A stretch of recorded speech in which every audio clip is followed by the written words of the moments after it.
Vamos a comenzar con una oración para que tengamos un estudio brillante, tanto por vuestra parte como receptores, como personas que vais a recibir este curso, y por mi parte, pues porque tenga cierta claridad al exponer el tema. Algunos conoceréis esta oración, otros no. Si no la conocéis, simplemente pues escucháis y prestáis atención. Entonces vamos a llevar las palmas al frente del pecho, cerramos los ojos, abrimos el esternón, palmas juntas, dedos juntos,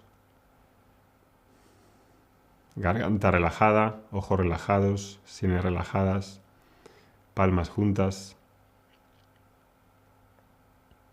Una inspiración larga y profunda, expiración larga y profunda. Inspiramos para empezar. Om.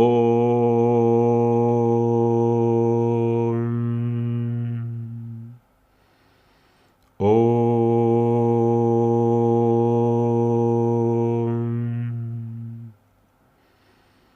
Om.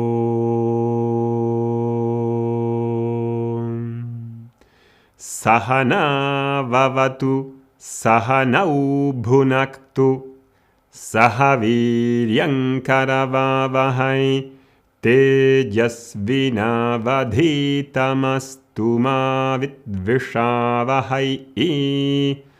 Om Shanti Shanti Shanti Harihi Om.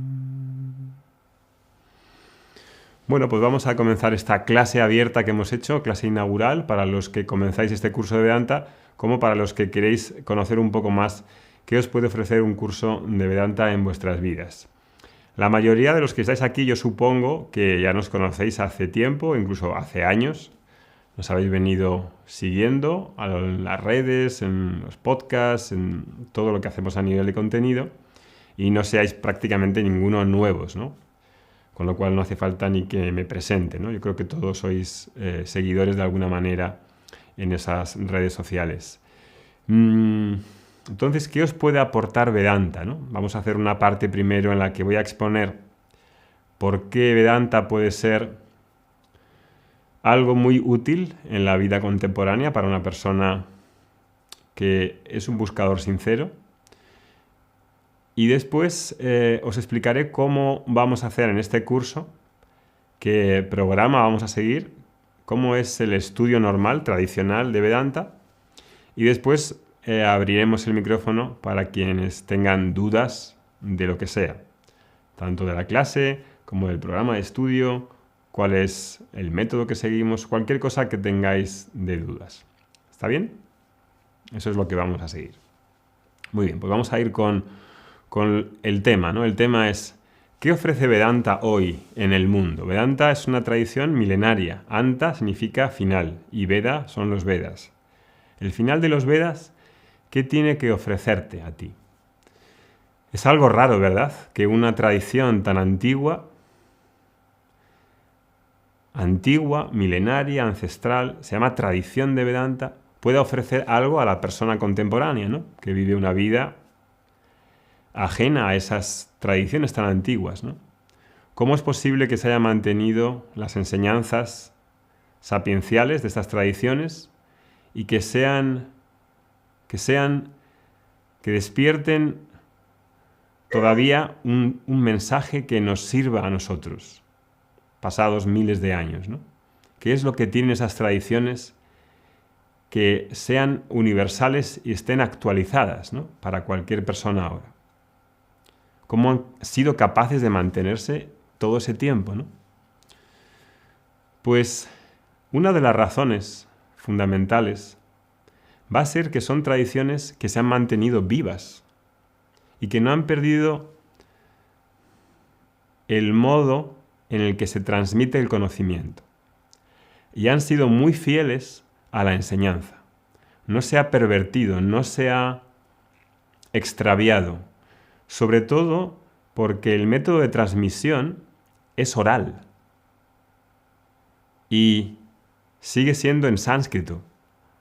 Los profesores seguimos aprendiendo sánscrito, no los alumnos, sí los profesores. De manera que lo que decimos no añadimos algo nuevo, porque la enseñanza no hace falta que se mejore, es ya perfecta como es. Sí que los profesores contamos nuestra experiencia personal, damos ejemplos, utilizamos metáforas cercana al hombre actual, a la mujer actual. Una de las razones es que es una tradición que se mantiene muy viva, muy viva. Lo que se ha enseñado hace 3000 años en una clase de Vedanta actual es exactamente lo mismo. Y eso es algo tipo escandaloso, revolucionario, que puede haber una enseñanza que todavía te palpite el corazón, que te hable a ti, a una persona moderna, ¿no? Con toda la diferencia que puede haber en una persona en la antigua Grecia, en la antigua Roma o en el antiguo Ganges, en esas civilizaciones, ¿no?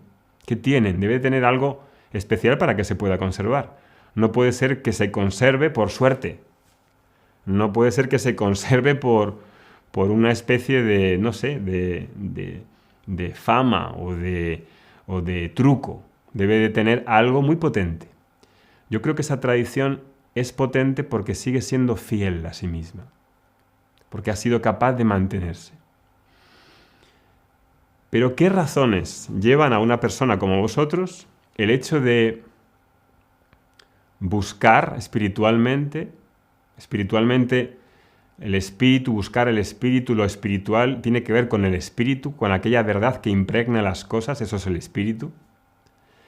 Hoy en día aludimos al desarrollo personal, autoayuda, espiritual, lo mezclamos todo. No se debería mezclar tan a la ligera.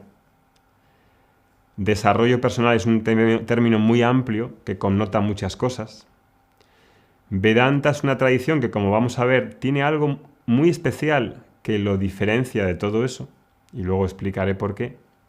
Entonces, la persona que es un buscador, que se considera buscador, una persona que se considera que usa la autoayuda o el desarrollo personal, ¿por qué busca? ¿Por qué buscamos?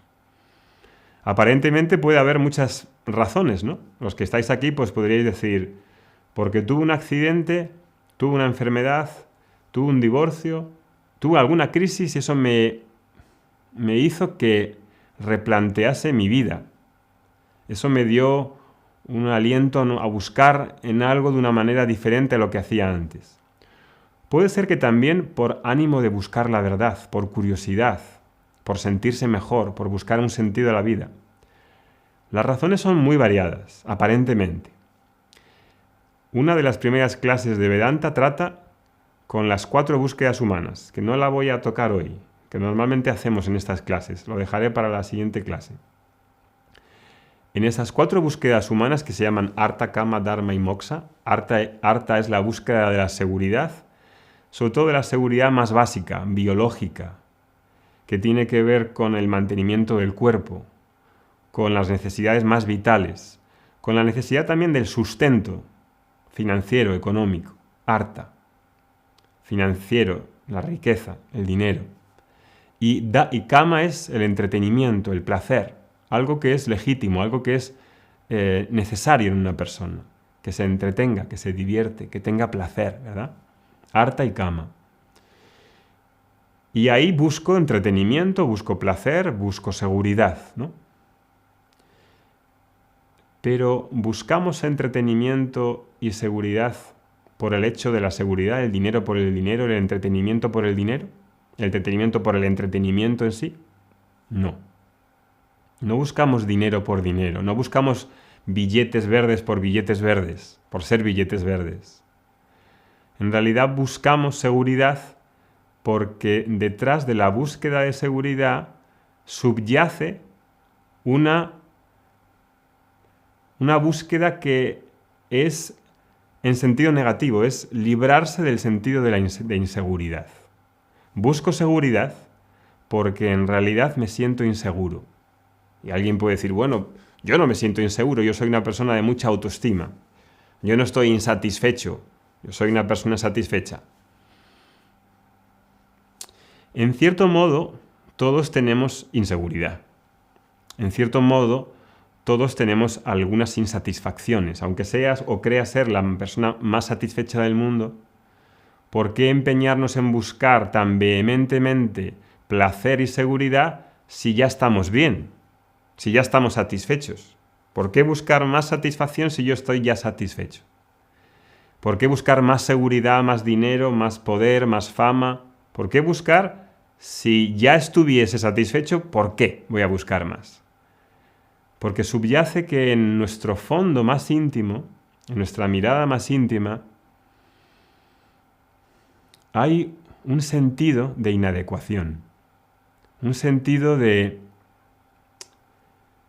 limitación que nos hace que sigamos buscando, que buscamos en el mundo a través de actividades variadas, de harta y de cama, en un montón de sitios, a través de un montón de actividades positivas. Quiero conseguir una pareja, porque creo que la pareja me va a dar seguridad, me va a dar felicidad, ¿no? En algún momento en vuestra vida, si no ahora todavía, puedes decir, me falta una pareja, me falta casarme. Cuando me case, ahí ya estoy con otra persona, voy a estar más seguro. Sin embargo, también puede ser vuestro caso que digáis, pues lo que quiero es divorciarme, lo que quiero es estar libre y no tener pareja, ¿correcto?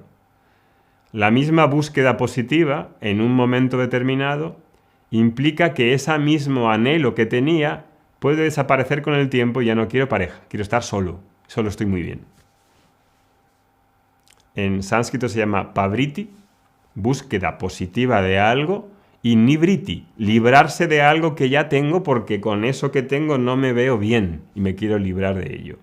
Y la vida puede ser esa búsqueda positiva y negativa de lo que me falta y de lo que tengo, pero quiero librarme de ello. Quien ha dicho una pareja, dice una casa, dice un viaje, dice éxito profesional, dice reconocimiento. Digáis lo que queráis, esta manera india de definir en dos términos únicos, búsqueda positiva, más cosas, y búsqueda negativa, quitar cosas de las que tienes. Entonces la búsqueda espiritual, la búsqueda del desarrollo, aunque parezca que tenga muchas ramificaciones y actividades, en realidad lo que queremos en todas esas búsquedas es librarnos del sentido de inseguridad, de insatisfacción, el sentido de limitación.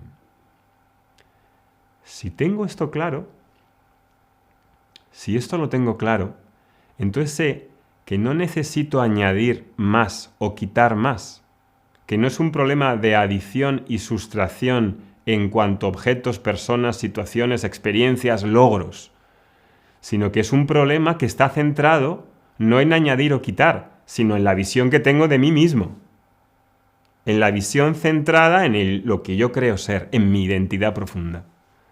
Eso cambia completamente las cosas, porque entonces lo que intento resolver es un problema que tiene que ver con cómo me miro, con la mirada que tengo hacia mí mismo, no con que añada, quite cosas, personas, situaciones, que es la búsqueda infinita, es decir, por añadir cosas, personas, situaciones, experiencias, logros, cambios, puedo pasarme cientos de vidas añadiendo,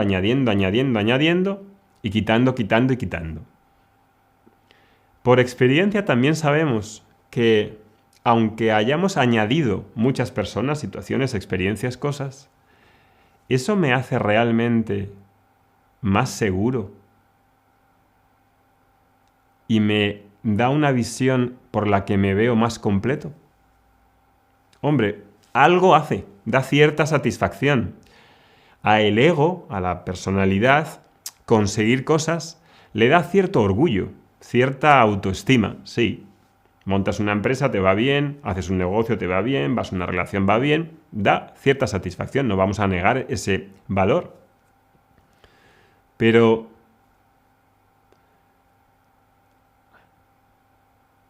¿se ha resuelto el problema de insatisfacción, de inseguridad, de inadecuación a base de adición y sustracción? Es decir, hoy, aquí, ahora, yo puedo decir, tú puedes decir, hoy, tal y como me veo, es decir, con un montón de logros, con un montón de adiciones, ¿Me veo bien hoy? ¿Me gusto como soy hoy? Y algunos podremos decir, hombre, me gusto algo. No del todo. No del todo. No me gusta la barriga que tengo. No tengo abdominales tipo de esos que tienen, ¿no? De six-pack. No tengo la nariz como me gustaría tener, o el pelo ya está blanco, la barba blanca, la memoria falla, las rodillas también. Hay cosas que cuando me miro al espejo no me gustan. Cuando miro a mis logros, cuando miro a lo que tengo, digo, ay, eso me gustaría cambiarlo. Si hay algo que puedo mejorar, lo cambio.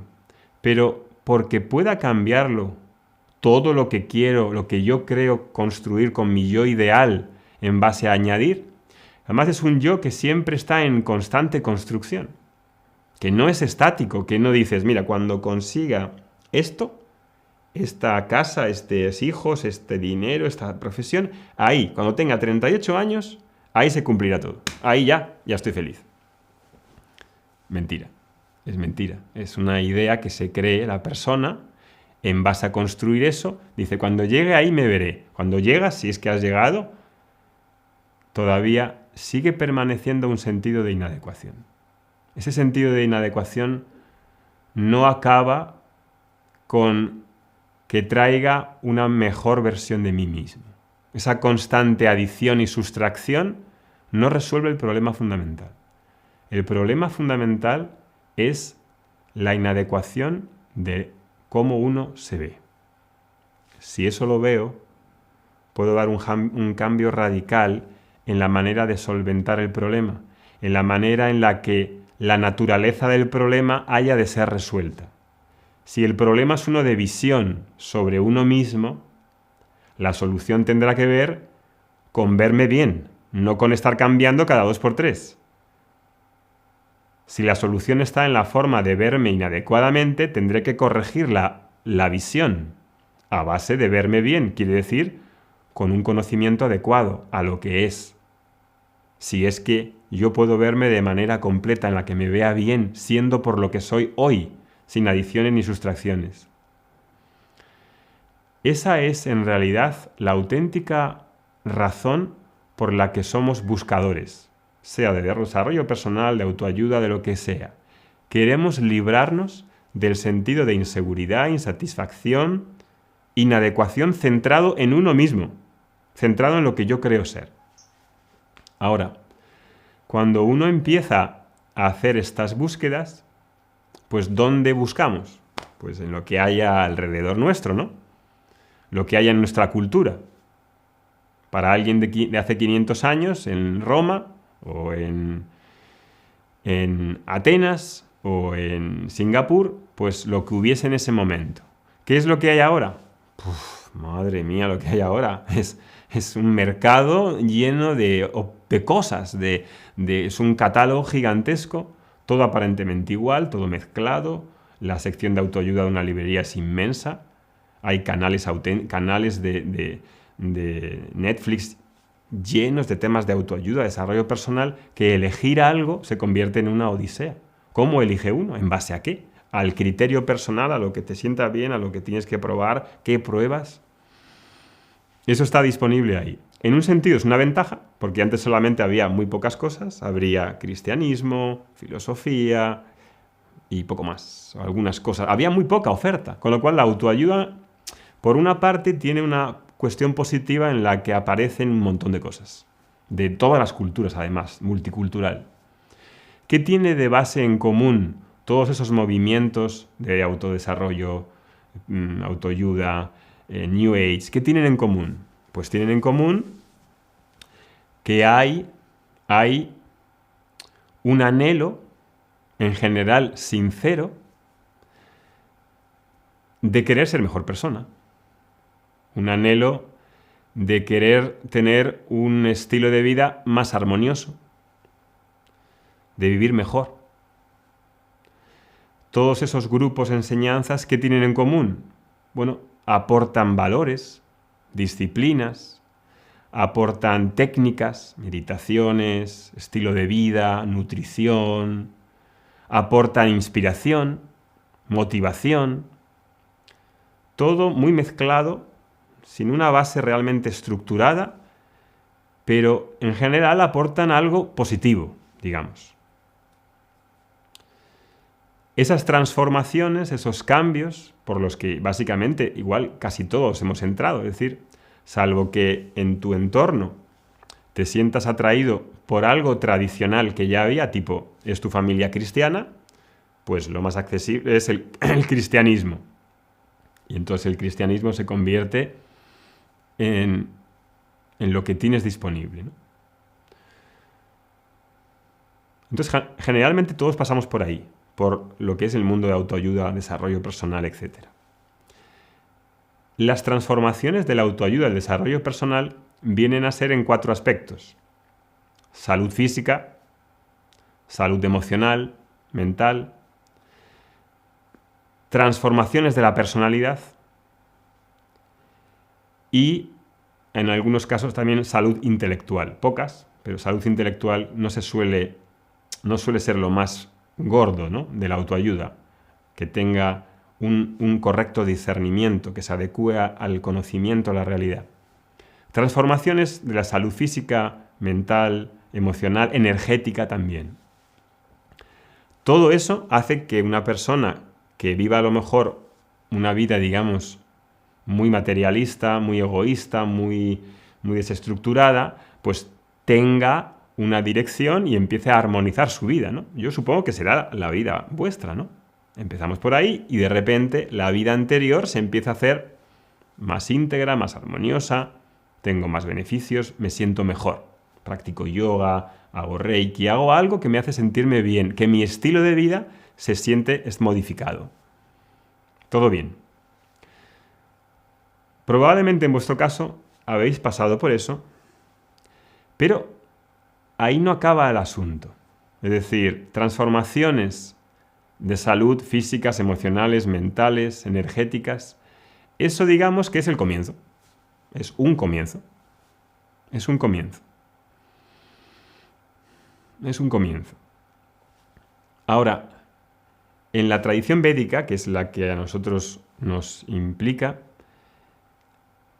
esas transformaciones desembocan en un río más ancho, que ya no son transformaciones. Porque las transformaciones, la maratón de transformaciones, pasados unos años, aunque pueda haber más transformaciones, la cuestión ya no es de transformaciones. Y fijaros que lo que digo es que la salud física, moral, intelectual, energética, todo eso siempre puede ser mejorado, ¿no? Emocionalmente puedo siempre crecer. No hay un sitio estático que diga, cuando llega a este punto emocionalmente ya no crezco más. No, emocionalmente siempre puedo crecer, siempre puedo mejorar, siempre puedo madurar.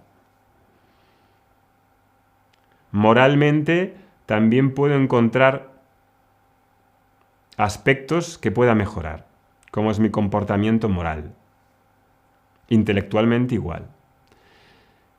La autoayuda y el desarrollo se quedan estancados en que la personalidad la siguen eternamente transformando, cambiando. Es decir, que me convierto en un practicante eterno. Practico cosas eternamente.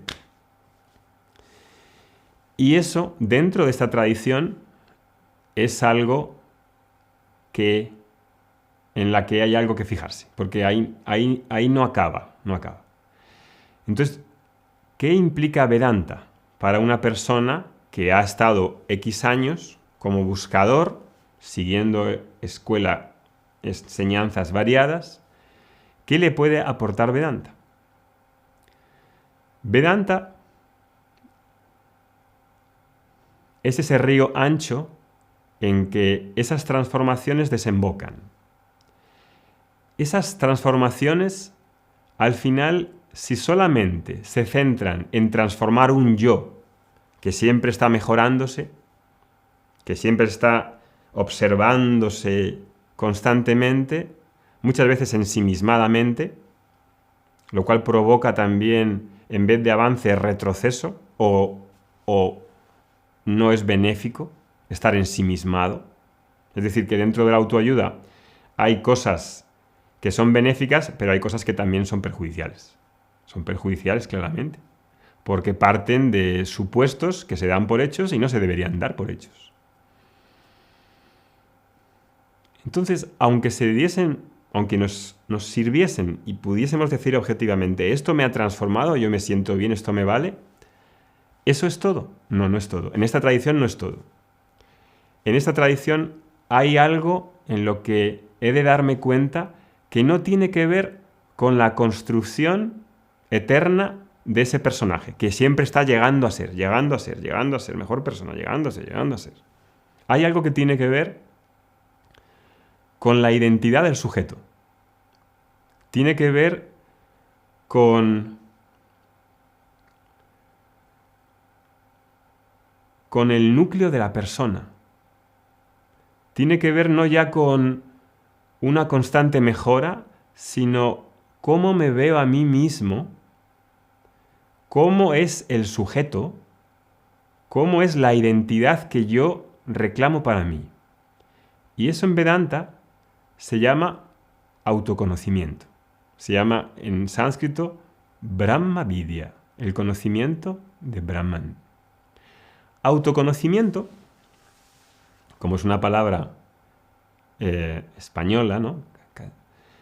Autoconocimiento también está en la autoayuda. Autoconocimiento del yo, autoconocimiento de la personalidad, autoconocimiento de las emociones. Ese autoconocimiento, en Vedanta, eso no es autoconocimiento. Autoconocimiento en Vedanta tiene que ver con aquel conocimiento que no es del constructo del yo ideal, del yo idea, de lo que me gustaría llegar a ser, de aquellos atributos que yo como persona me gustaría tener. Quiero ser madre con 2 hijos, quiero estar jubilado, quiero esto y lo otro, quiero verme así, quiero estas transformaciones. Eso digamos que es la construcción de este yo empírico que siempre está en construcción permanente. Y no hay nada malo en que esté en construcción permanente. Pero si mi felicidad, si mi seguridad, si mi paz va a depender únicamente de mi identificación con ese constructo de yo que está en constante transformación, la paz y la felicidad que estoy buscando duradera, eso que decía de librarme del sentido de inseguridad e insatisfacción, no se va a resolver nunca jamás. Nunca jamás. ¿Por qué? Porque añada o quite, no voy a resolver el problema, que tiene que ver con cómo me miro. Entonces, ¿qué es lo que miro? Eso tiene que ver con algo que no es la personalidad. No es la personalidad, no es el constructo del yo. Es lo que llamamos en Vedanta Atman, o dicho en español, el sí mismo, el ser en mayúsculas. La verdad de uno mismo, la verdad del personaje, la verdad íntima de ese yo que pretende ser alguien a la luz de uno mismo y a la luz de otros. Eso tiene que ver con el conocimiento del sujeto y con el conocimiento de Dios. Eso no es autoayuda. Eso no es autoconocimiento en el sentido de autoayuda. Es autoconocimiento en el sentido fuerte de la palabra. En el sentido del conocimiento del yo profundo, del yo esencial. Es un saber acerca de mí que tiene que ver con mi ignorancia, con la ignorancia que yo tengo sobre mí. Pero no la ignorancia de matemáticas o de filosofía o de ciencias, con la ignorancia que tengo sobre mí mismo. Y ahí es donde el ego, la personalidad, puede jugarnos trampas. Porque el ego cree que va a resolver el problema por sí mismo. Cree que la solución la tiene él en la guantera. Pero claro, fijaros la dicotomía, la paradoja que se da. Lo que estoy buscando es un conocimiento del ser profundo, del yo profundo,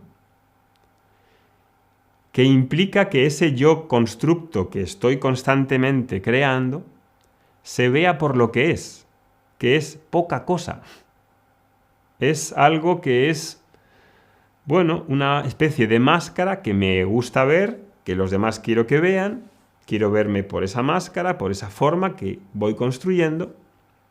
A la luz interna mía sé que no soy eso, pero aparento ser, pongo muros, levanto muros, un corazón de piedra, para mí y para los demás.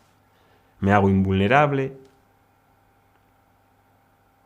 No dejo que se me conozca como soy, aparento ser.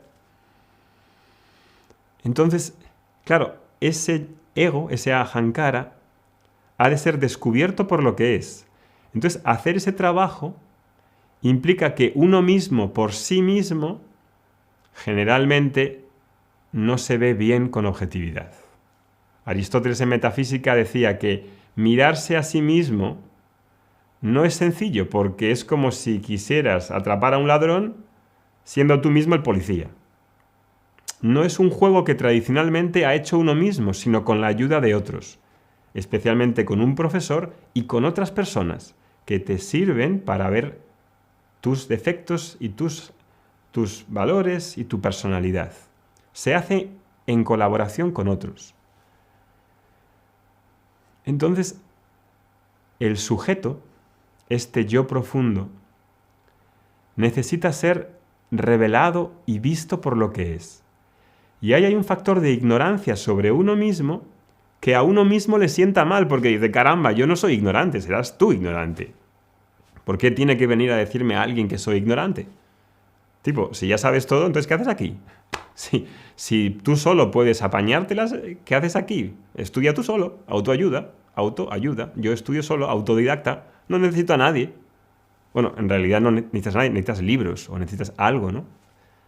El problema de querer dar el paso y saltar de los años de desarrollo personal con armonización del estilo de vida a dar un salto al autoconocimiento en el sentido fuerte implica que he de ver dónde la estoy jugando conmigo mismo, dónde veo las trampas que me hago yo conmigo mismo, y no son fáciles de ver, porque estoy lidiando con una especie de sombra, y esa sombra quiere defenderse, quiere sobrevivir, y no porque sea mala o sea una cosa terrible o sea un monstruo, no es un monstruo, es lo que es como una especie de niño juguetón. No es porque, tipo, el ahankara es un monstruo, no es un monstruo, es lo que da. Es lo que da para un cuerpo, para una mente y para unos sentidos. Y todos tenemos un pequeño monstruo ahí. Que intenta ser alguien. Que intenta ser algo, que intenta convertirse en alguien. El conocimiento profundo del ser revela que lo que eres hoy es completamente aceptable, completamente asumible, completamente adecuado. Sin cambiar nada. No es una cuestión de esfuerzo, no es una cuestión de logros, no es una cuestión de la mejor versión de ti mismo. El autoconocimiento profundo revela que lo que yo soy hoy, en esencia de ese yo profundo, es totalmente aceptable, es totalmente adecuado. Sin embargo, lo que creo yo sobre mí mismo cuando me miro al espejo y me miro con esta personalidad que tengo, digo, mira, pero no eres completo. No es completo, evidentemente, porque cuerpo, mente, sentido siempre será limitado. No puedo esperar de lo limitado lo ilimitado. No puedo esperar de lo finito lo infinito. Debe de haber algo en mí que me estoy perdiendo. Debe haber algo en mí que no veo bien, que no tengo bien puestas las gafas o están empañadas. Vedanta tiene que ver con ese conocimiento del ser profundo que no me estoy dando cuenta de él, que pasa completamente desapercibido. Eso es lo que Vedanta aporta. Esa es la diferenciación de Vedanta con respecto a la autoayuda, con respecto al desarrollo personal. En general, el desarrollo personal y la autoayuda apuntan a dar unas capacidades, a mejorar cuerpo, mente, sentidos, personalidad, hacerlo más integral, más coordinal, más funcional. La psicología lo mismo, hace la personalidad más funcional. Perfecto, qué bien que haga eso. Vedanta trabaja en otro nivel, que tiene que ver no ya con la personalidad funcional, sino con la esencia de ese yo, que no es un constructo de ideas de llegar a ser. Eso es Vedanta.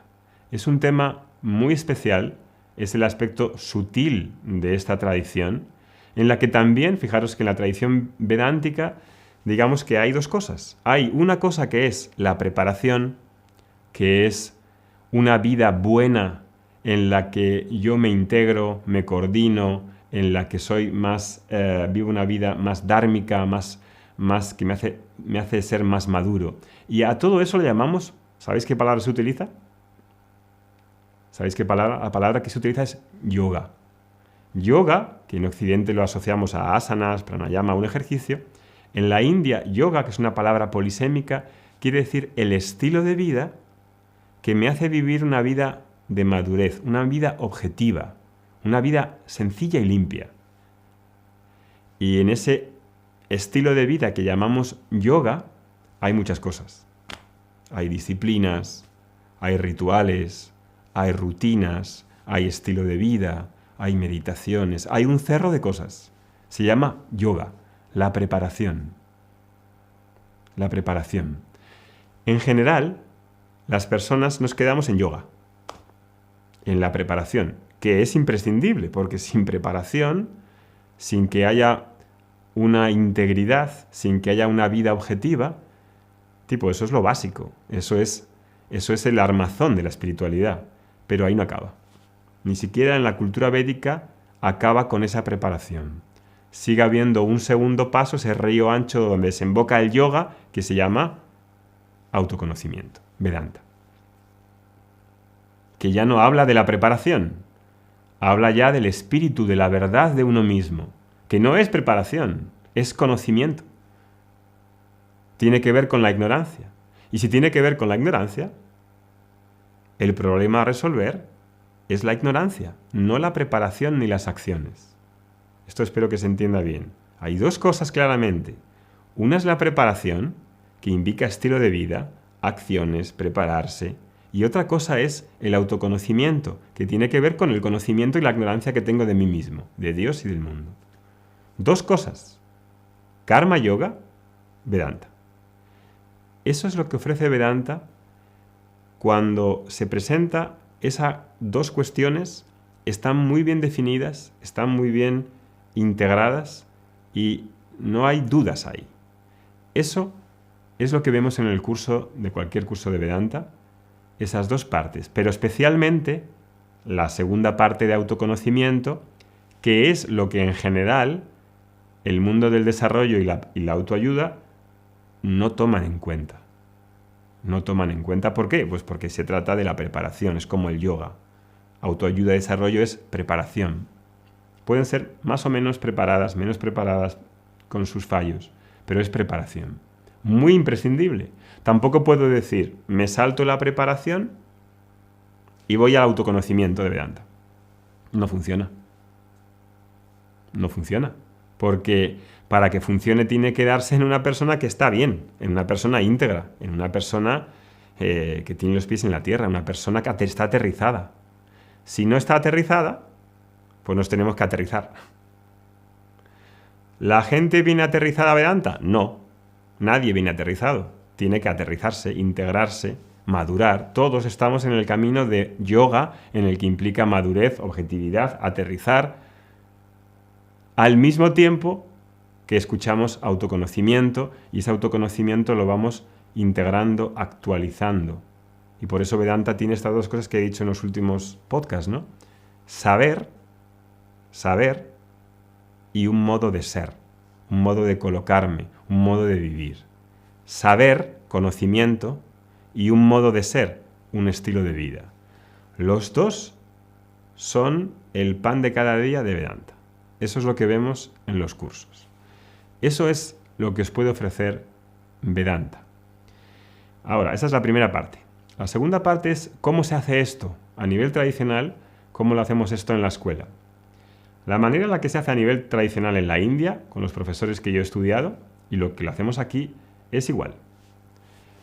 Hay un programa en el que elegimos unas obras clásicas, antiguas, que las agarramos, las tomamos y las estudiamos. En vez de estudiar un libro de autoayuda, tomamos una fuente clásica y lo estudiamos. Estudiamos no quiere decir estudiar, subrayar, empollar, no. Estudiar aquí no quiere decir eso. Estudiar aquí quiere decir escuchar. Escuchar no es tomar apuntes, no es subrayar, no es memorizar, no es el estudio en el sentido de ir a la universidad, no es ese estudio. El estudio en la cuestión védica tiene que ver con eliminar la ignorancia a través de construir.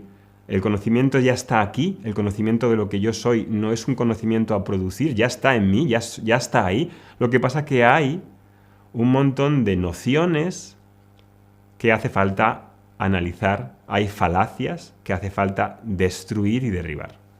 Y entonces ese conocimiento no es estudiar un libro, porque ni siquiera es un libro. Es una tradición oral en la que el alumno se sienta y escucha durante 1 hora. Escucha, escucha, escucha. Según escucha, le entran dudas. Anda, esto que he escuchado, pues no se me había ocurrido nunca, pero me trae más dudas. Normal. Si no has pensado sobre un tema y te lo revuelve, pues más dudas. Tengo más dudas que antes, las primeras clases. Normal. Porque empiezas a replantear cosas que no funcionan, que no te dan lo que quieren, que no funcionan. Y entonces tengo más dudas. Entonces escucho. Escucho, escucho, escucho. Eso me da para reflexionar. Y entonces esa reflexión durante la semana me da para pensar en cosas prácticas, no tipo, estoy ahí dando vueltas en el mundo de Platón. No, es algo sobre que toca tu estilo de vida en todos los aspectos. Tu relación de pareja. La espiritualidad no tiene que ver tipo, con un dios por ahí volando. Tiene que ver cómo es tu marido, cómo vives tu relación de pareja, cómo vives con tus hijos, cómo vives ser padre y madre, cómo vives en tu empresa como asalariado, como emprendedor, cómo te posicionas ante tu familia, ante tu padre y ante tu madre. Eso es espiritualidad. Espiritualidad no es sentarse en una esterilla y estar ahí la mar de bien meditando. Es cómo te posicionas ante tu familia. ¿Cómo te sienta cuando no te salen las cosas o cuando te salen? ¿Qué ocurre en tu vida, en cada cosa que te sucede? ¿Cómo te sienta el fracaso, el éxito?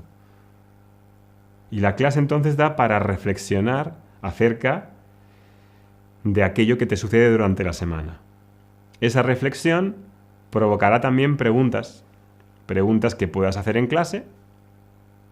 Y para eso hay una sección de preguntas en la que antes de empezar o al final, incluso hay una clase de preguntas, ahí se preguntan.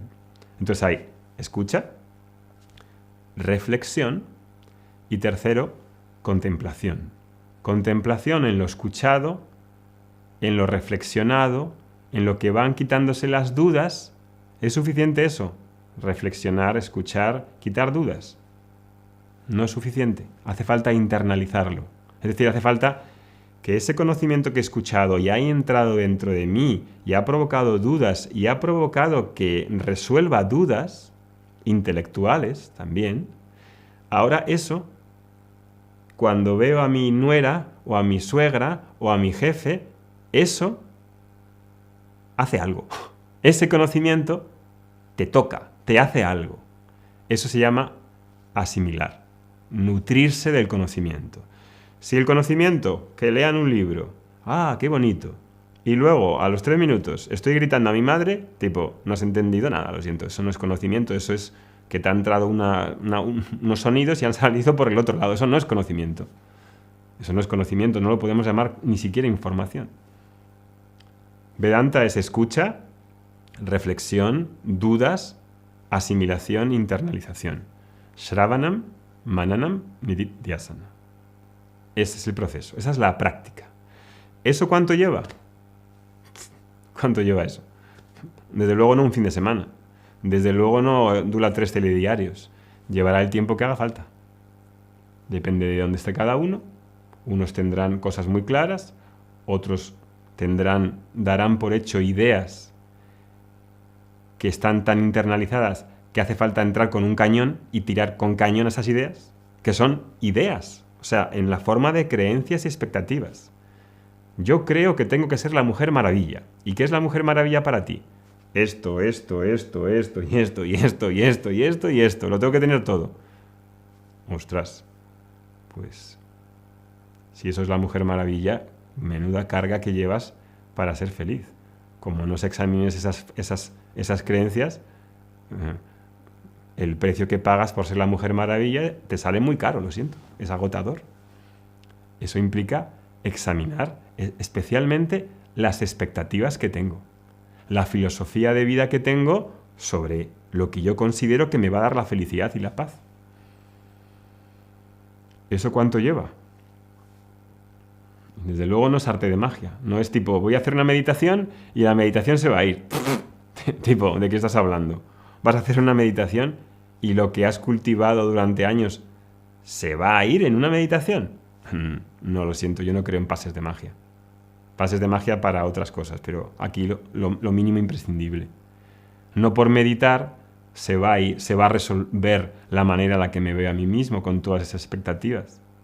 Que me viene bien meditar porque me centro y estoy durante un tiempo conmigo misma y aprendo a estar sola conmigo misma, bien, qué bien. Qué bien que haga eso. Utilizamos mucho la meditación, pero la meditación de por sí no resuelve los problemas. Los problemas han de ser vistos y encarados. No se resuelven por arte de magia, lo siento. Se resuelven encarándolos. Una persona que tiene que dar una conferencia y le da vergüenza hablar una conferencia, no porque haga un mantra, no porque medite, va a saber hablar en público. Tendrá que ponerse a hablar en público. Espiritualidad no es tragarse cosas y creérselas, es un realismo. Tiene una base en la realidad. Y eso Vedanta pues lo ve y por eso tiene esas tres fases, ¿no? Entonces eso es cómo funcionamos. Tomamos un texto, una obra antigua y la estudiamos. Y esa obra tiene la capacidad de hacernos reflexionar sobre las expectativas que tenemos sobre un montón de cosas. ¿Cuánto nos lleva a estudiar ese texto, esa obra? Depende. 3 meses, 2 meses, depende de la obra. Hay obras que tienen 30 versos, 30 sutras, y hay otras que tienen 50, y otras que tienen 10. Entonces, utilizamos ese material porque es un material que no pasa de moda. No es una elaboración mía personal ni de un profesor, es textos clásicos que tienen como mínimo 1000 y pico años. Es decir, que ya han pasado el tiempo por ellos. Y eso es lo que utilizamos. No utilizamos fuentes modernas, son fuentes clásicas. ¿Qué más cosas hay? Pues hay otra cosa que es actividades. Tenemos diferentes actividades. Actividades que implican que estilo de vida, prácticas, disciplinas que están dentro de la tradición y que normalmente se usan. ¿A qué me refiero? Por ejemplo, pues ahora estamos terminando, mañana terminamos una rutina matinal que hemos hecho durante 40 días seguidos, todos los días. Hemos hecho una práctica de un ritual, lo hemos hecho. En septiembre haremos otro, que será, por ejemplo, 40 días de práctica de asana, todos los días, a las 6:30 de la mañana. Son experiencias, vivencias, para que conozcamos disciplinas, para que se hagan hábitos que la clase no me da. Porque ese estilo de vida que se enseña en Vedanta también ha de ser conocido y eso hace falta verlo. Entonces tenemos rutinas, tenemos retiros presenciales en diferentes países, tenemos viajes a la India también con diferentes propósitos y grupos locales también tenemos, diferentes actividades que os vamos proponiendo para que la visión sea completa y para que tengáis la posibilidad de internalizar ciertos temas. Por ejemplo, un tema que se ha visto ahora es el tema de la devoción. Hemos hecho una práctica que trata acerca de la devoción. Claro, la devoción, algunos diréis, ¿y eso qué es? La devoción, ¿no? ¿Qué tiene que ver eso con el autoconocimiento de Vedanta? Son cosas que igual no sabes, igual hace falta descubrir o no, que se ponen disponibles ahí. No son la enseñanza nuclear, pero son cosas que puede haber ahí. Dios, por ejemplo, tema de Dios, pues es un tema que veremos. Uno tiene una idea de Dios, de un Dios determinado, el Dios cristiano, que castigaba o tiene una mala experiencia, y entonces rechaza a Dios. Qué pena que rechaces a Dios por tener una mala experiencia en una escuela, en un sitio determinado, porque Dios es uno de los temas fundamentales de la filosofía y necesita ser investigado, inquirido y conocido, ¿no? Entonces ese también va a estar ahí en las actividades, etc. Y eso son un poco la forma de proceder. Una obra y actividades. Los profesores estamos disponibles en las actividades, las clases son en directo y quedan grabadas. Y eso es un poco, así dicho de manera sucinta, lo que hacemos en Vedanta Academy. Y yo creo que con esto da ya suficiente para que abramos los micrófonos si tenéis las dudas que tengáis acerca de esto, acerca de la clase, acerca de la duda que nos queráis hacer. Así que María Victoria va dando la palabra a los que tengáis el iconcito levantado de la mano, o levantáis la mano físicamente y os abre el micrófono. Sí, tengo primero una pregunta que está escrita en el chat, también pueden escribir preguntas en el chat. Dice, bueno, Karen, dice, primero quiero agradecer, luego compartirles algunas dudas. Entiendo que desde tu enfoque, el yoga se enmarca en la autoayuda y el desarrollo personal. ¿Cabe en Vedanta? Y cuando hablas de Dios, ¿a qué te refieres exactamente? Desde Vedanta, ¿cómo se significa? En Vedanta, el conocimiento del ser. Pero vamos a ir por partes porque si no... Sí. La primera es que si yoga se considera autoayuda y desarrollo personal. Dentro de la cultura védica, autoayuda y desarrollo personal no son categorías que se manejen. Yo no lo incluiría ahí porque yoga en un nivel cultural es un estilo de vida, es algo que poco tiene que ver con lo que se conoce en Occidente por una práctica de asanas, una disciplina. Es algo mucho más amplio, es un conjunto de actitudes, un estilo de vida, es una bandera de la espiritualidad. Entonces, yoga yo no lo colocaría ni en desarrollo personal ni en autoayuda, sino en algo que no clasificaría en esas dos categorías. En Vedanta, yoga se refiere a todo lo que es el estilo de vida que me hace vivir una vida objetiva, una vida de madurez, una vida que me lleva, que me impele al autoconocimiento. Entonces, ese es uno de los temas, pues que tenéis muchas preguntas, ¿no? ¿Qué es yoga en realidad? ¿Qué es yoga no a la luz de Oscar, sino qué es yoga a la luz de las escrituras védicas, que es donde nace el yoga, en la cultura védica? Y luego esa es la primera, ¿no? ¿La segunda cuál era?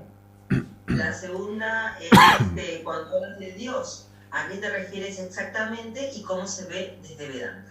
Claro, es otro tema, ¿no? ¿A qué te refieres con Dios? Claro, no lo puedo decir así en una palabra, ¿no? Tipo, Dios es esto, porque Dios es un problema filosófico, Dios es un tema filosófico, no se puede decir en un minuto. Dios normalmente lo entendemos como un Dios personal, ¿no?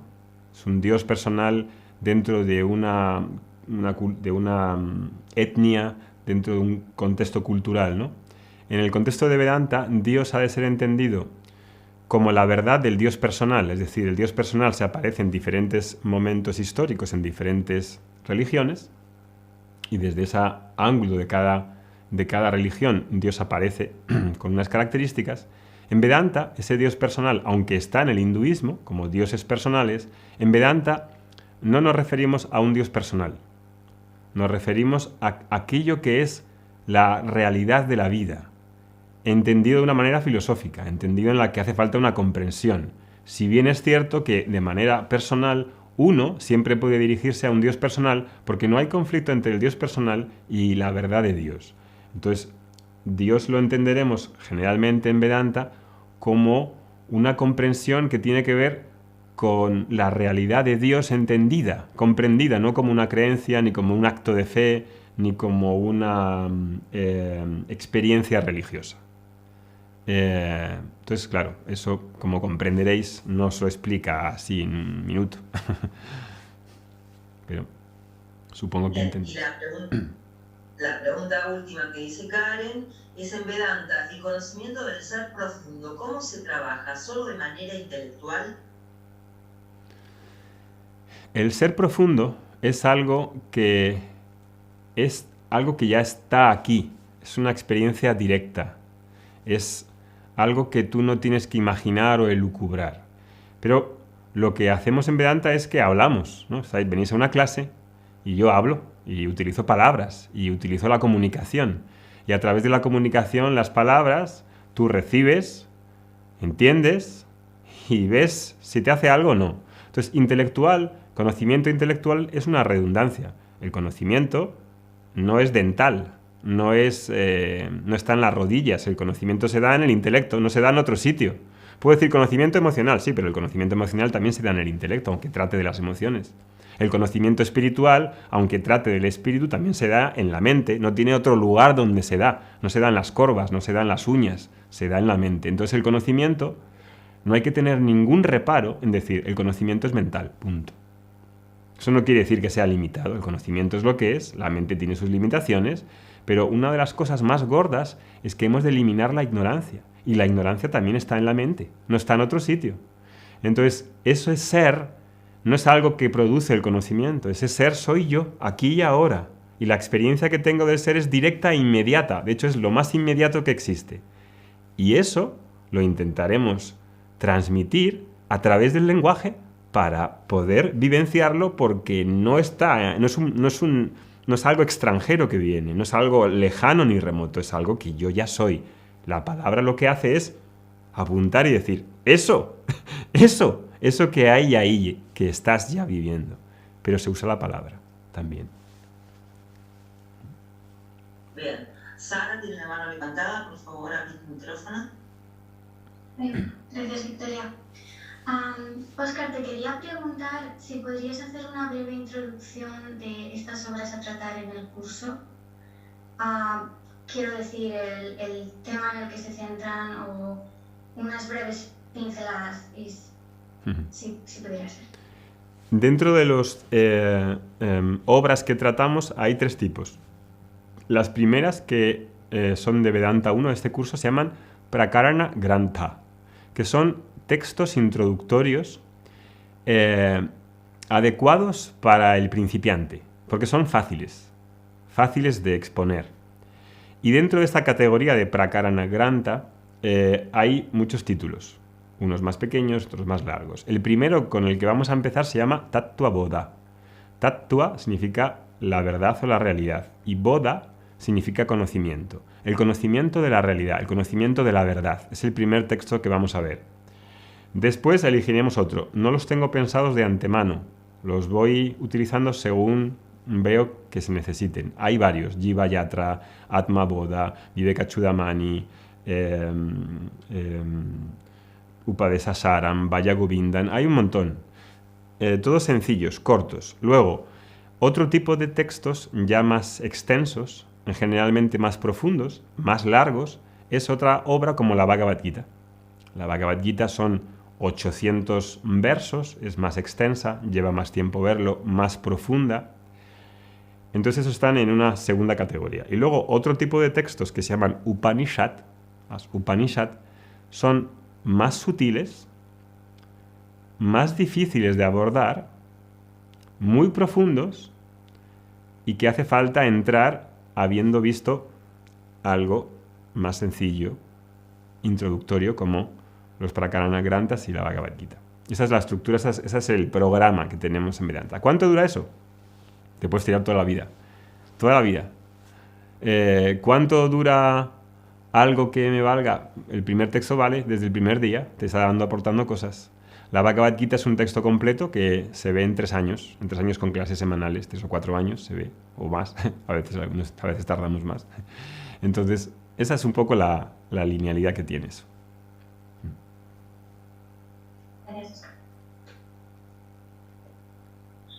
Dice Regina, entiendo que con este conocimiento creceremos espiritualmente y comenzaremos a actuar conforme vayamos aprendiendo, mejoraremos nuestro estilo de vida y sabremos enfrentarnos mejor a la realidad que creamos o enfrentemos.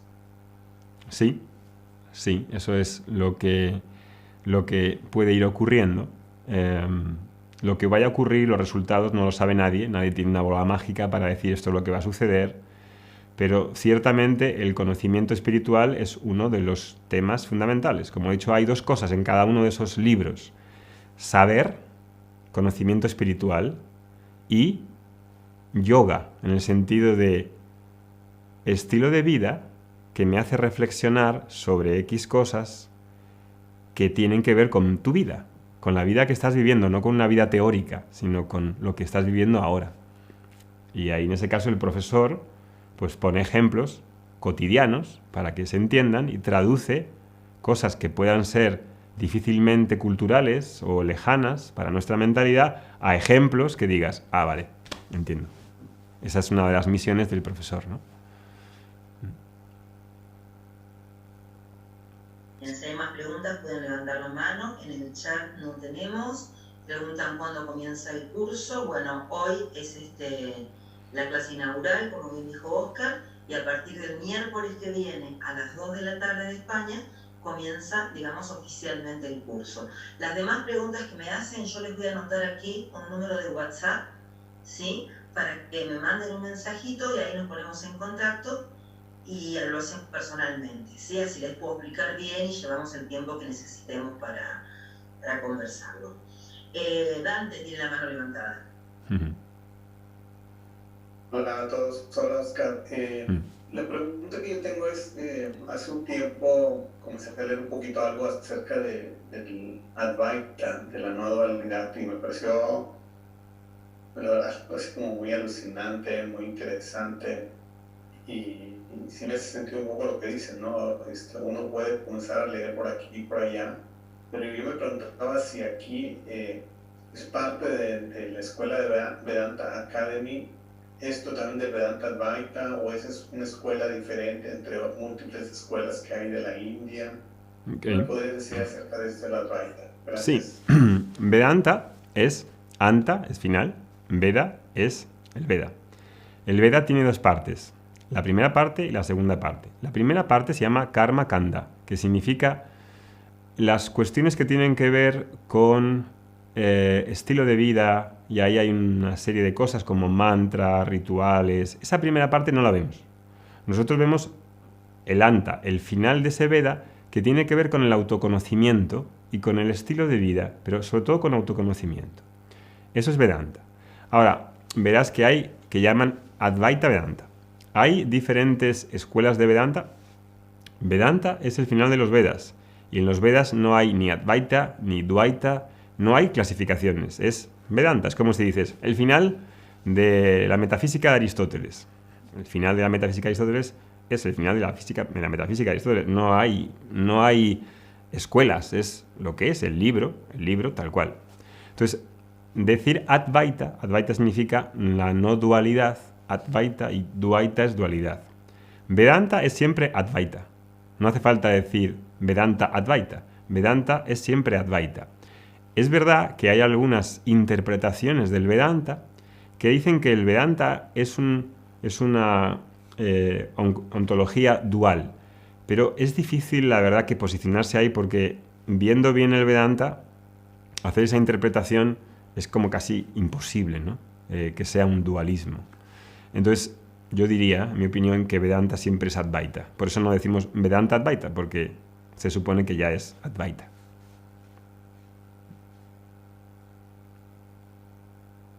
Gracias.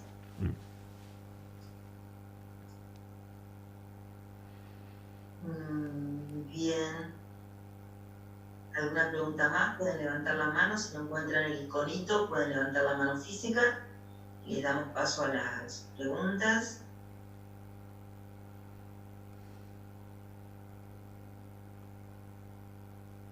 ¿Tienen planificado un viaje a la India? Dice Ana María.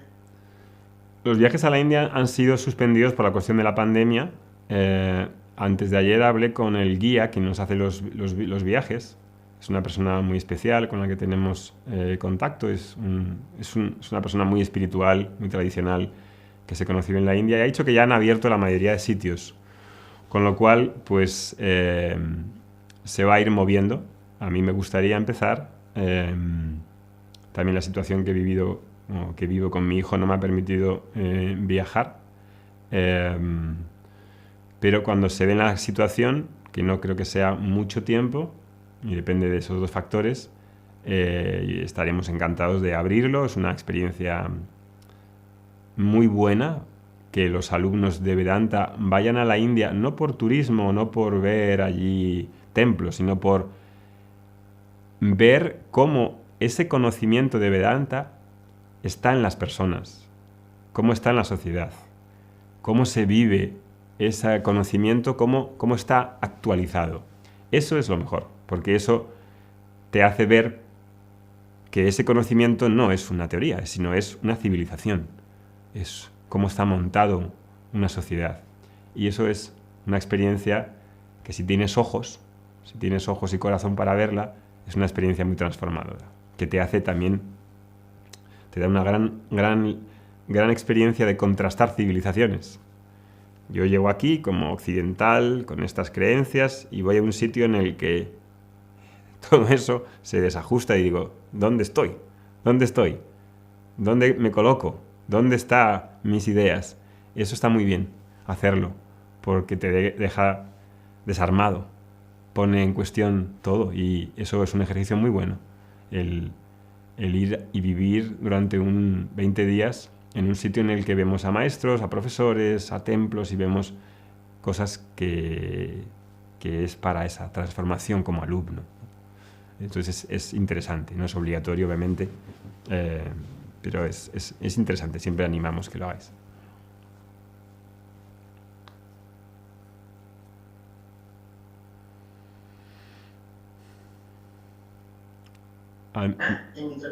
¿Sí? Tenés la mano levantada, Sara. ¿Tenés otra pregunta o...? Ahí está. Yes, thank you, Victoria. Oscar, te quería preguntar si podrías compartir con nosotros un poco de tu experiencia personal con Vedanta, con tu gurú, cómo ha sido tu viaje. Eso dará para otra clase. Daría para otra, no sé, no lo podría contar así de manera breve, ¿no? Porque da para mucho, ¿no? Pero muy brevemente yo diría que el haber conocido a mi profesor Swami Dayananda es la respuesta a un camino particular que yo hice en el yoga, como una persona muy interesada en el yoga, en la práctica de yoga, que ya había conocido en Occidente, que luego fue a la India a vivir allí y buscar profesores de yoga, y me di cuenta que el yoga, tal y como se vivía en Occidente y en la India, pues no me respondía, no daba respuesta a mis necesidades básicas, que básicamente era todo practicar y todo meditar y practicar y practicar y practicar, ¿no? Entonces, como no tenía respuesta, pues busqué y busqué y busqué hasta que di con una tradición de enseñanza. Y enseñanza implica hablar, implica conversar, implica conocer, implica que hay prácticas, pero no todo es práctica. Hay una comunicación, hay un estudio, hay una comprensión. Eso es muy necesario en el ambiente, digamos, espiritualista oriental. Como es muy necesario en Occidente, si estudias filosofía, pues tienes que hablar, comunicarte, hacerte entender, comprender. Si eres cristiano y eres un buen cristiano, no solamente vale ir a misa los domingos, sino que también implica entender y comprender y informarse y formarse y practicar. Es una cosa que implica pues una profundidad, y esa es mi experiencia de entrar ahí y encontrar a esta tradición algo que dices, vale, aquí he dado con todo el pack, aquí está todo el pack, aquí está toda la cosa, no es solamente tú practica y cállate y practica y practica y practica y practica, practica y no piensas nada y ahí te quedas. Lo siento, no funciona así. En la India, cuando vas a estos profesores, no es tipo practica y todo vendrá. No es mi experiencia, no es lo que he visto, y por eso nace esta Vedanta Academy, para dar respuesta a las personas que estaban como yo, básicamente. Es decir, que practicaban algo, que estaban siguiendo eso, pero no tenían respuestas. Aunque practicasen, seguían sin respuestas. Y entonces, eso es Vedanta Academy, contaba así sucintamente. Gracias. Entiendo que es un challenge resumir toda tu experiencia brevemente, pero gracias. Hay otra. Jacqueline.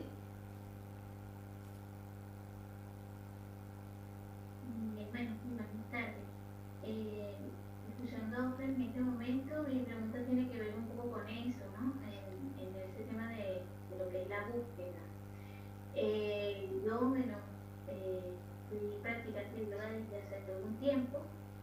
punto de que estar en esta constante búsqueda de conocimiento me llevó a hacer un instructorado de yoga en este país en el que me encuentro, porque soy inmigrante. Y con todo esto, estar en este conocimiento, en esta constante búsqueda, conocer algunos temas de cómo es la vida en yoga, en cierta forma me tiene un poco más confundida, en el sentido de que mis preguntas son: ¿por qué si vivo una vida en yoga tengo que estar como tocando fondo siempre, ¿no? En todos los aspectos de la vida, ¿no? Y a pesar de que muchas de las cosas las llevo, ¿no? En este mundo de turismo, te oigo un poco flojito. No sé si puedes acercarte más al micro, porque te oigo así un poco de fondo. ¿Ahí me escucha mejor? Un poco mejor, sí. Sí. A pesar de todo este conocimiento y esa constante búsqueda, siento que hay muchos aspectos de mi vida que siempre están como en la montaña rusa, ¿no? Subiendo, bajando. El tema de ser emigrante, el tema de no tener sólidas y construidas esas bases que me dan la seguridad para seguir en el camino de esa búsqueda espiritual. Por eso estoy acá, ¿no? Y mi pregunta básicamente es eso: ¿es realmente esto lo que necesito o todavía necesito estar en esa etapa de preparación que es la vida en yoga?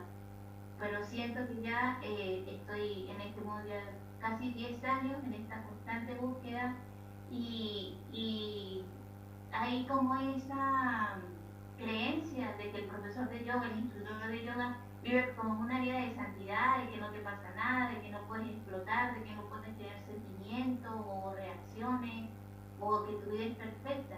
Entonces, básicamente, mi pregunta es: ¿por dónde comienzo? ¿Continúo en este camino del yoga, construyendo esa base sólida para pasar a Vedanta?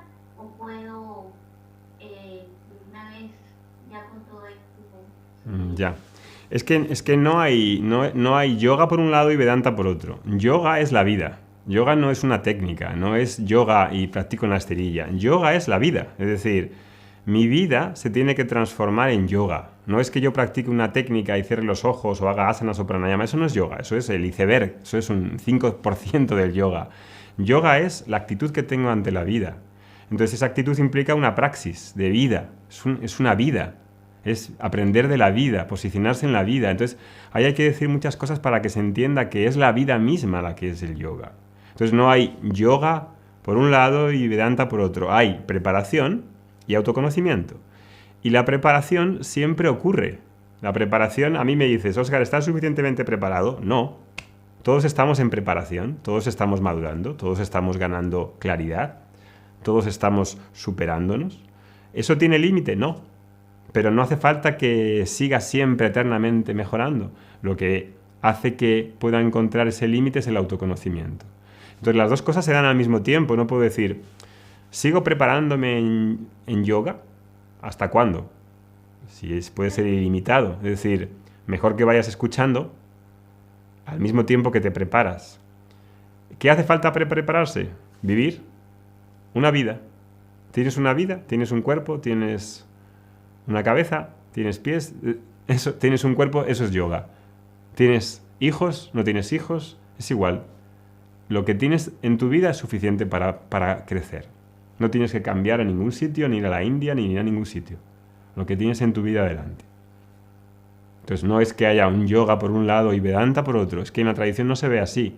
Yoga y Vedanta es un todo en el que hay preparación y autoconocimiento.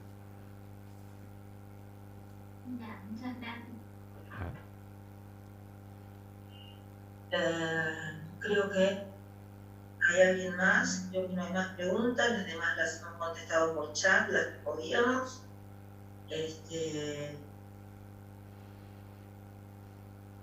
Dante tiene otra pregunta. Dante. Okay. Sí, Óscar, yo te quisiera aprovechar, sé que esto va a ser largo, pero nada más así muy breve. Si tú conoces a a un maestro lo que se llama Nisargadatta. Me llama la atención que es parte de esto mismo que te preguntaba, ¿verdad? De la Advaita. ¿Lo conoces algo? Porque entiendo que es un maestro más contemporáneo. Sí, claro que lo conozco. Es un maestro más contemporáneo. Entonces, es un maestro muy directo, muy claro en lo que dice. Yo de momento no os voy a recomendar que leáis maestros contemporáneos, sino lo que vamos a ver es la escritura, la obra directamente. ¿Por qué? Pues porque es ir a las fuentes directamente. Porque los maestros contemporáneos a veces utilizan depende de a quién se lo dicen, porque generalmente no han escrito libros, sino que son extractos de charlas y de conferencias y de preguntas que dan. A veces se pueden malentender, se pueden malinterpretar. Uno puede leer a Nisargadatta y si tiene dudas, ¿a quién le pregunta? A Nisargadatta no. Entonces, claro, te quedas con las dudas y te puedes montar un lío tremendo. Entonces, yo no recomiendo que durante el curso leáis Vedanta. No lo recomiendo. No es como, no sé, otro tipo de estudios en los que el profesor recomienda un montón de libros. Yo lo que recomiendo es que tomáis el texto original y veáis la clase una o dos veces, os ponéis con los podcasts y veáis ese verso. Y ese verso lo aprendáis. Y lo toméis y digáis, esto es el verso original. Esas palabras que dice el texto original. Es como si leyeses la Biblia. ¿Qué prefieres, la Biblia, el Evangelio de Cristo, o un comentario de un teólogo que puede ser un abogado? Puede defender lo que quiera. No, el original. El original siempre tiene más fuerza. El original es el que viene todo. El original, la fuente. Eso es lo que os recomiendo. Gracias, hermano. Oscar, te has pasado bastante de tiempo. Sí. Yo les dejo nuevamente aquí el número nuestro y el correo y pueden preguntar por ahí lo que deseen, ¿sí? Y a los alumnos, o sea, la clase se va a subir a la plataforma para los alumnos y pueden enviar por mail para todos los que tengan interés de volver a verla o han entrado tarde. Vale, entonces lo que hacemos es que ya el próximo miércoles a las 2 de la tarde empezamos ese nuevo texto. Ahí empieza realmente el curso. Hoy era una charla inaugural. Os explicaremos a nivel administrativo varias cosas que os lo explicará María Victoria. Y los que tengáis alguna pregunta todavía podéis hacérnosla. Podéis entrar en esta semana. Y en eso creo que si tenéis alguna duda más, pues nos la enviáis y ya empezaríamos directamente ese miércoles, ¿no? El miércoles 2. Son en directo todas las clases. Si no podéis venir en directo, quedan grabadas. Mucha gente lo hace grabado. No hace falta que sea en directo. En directo es mejor, un poco mejor, porque te ves, porque hablas, porque preguntas en directo. Es un poco mejor. Es, si podéis, recomendable. Pero si no podéis, grabado también, mucha gente lo hace grabado, ¿vale? Entonces, esa facilidad que tenéis. Bien. Ya como se nos va el tiempo a casi 2 horas, lo vamos a dejar aquí, que es demasiado tiempo. Lo normal es que estemos 1 hora y luego preguntas. Si no, se hace demasiado pesado para la cabeza. Así que los que queráis venir, nos vemos el próximo miércoles a las 2. Que tengáis muy buena semana y nos vemos pronto. Hari Om Tat Sat.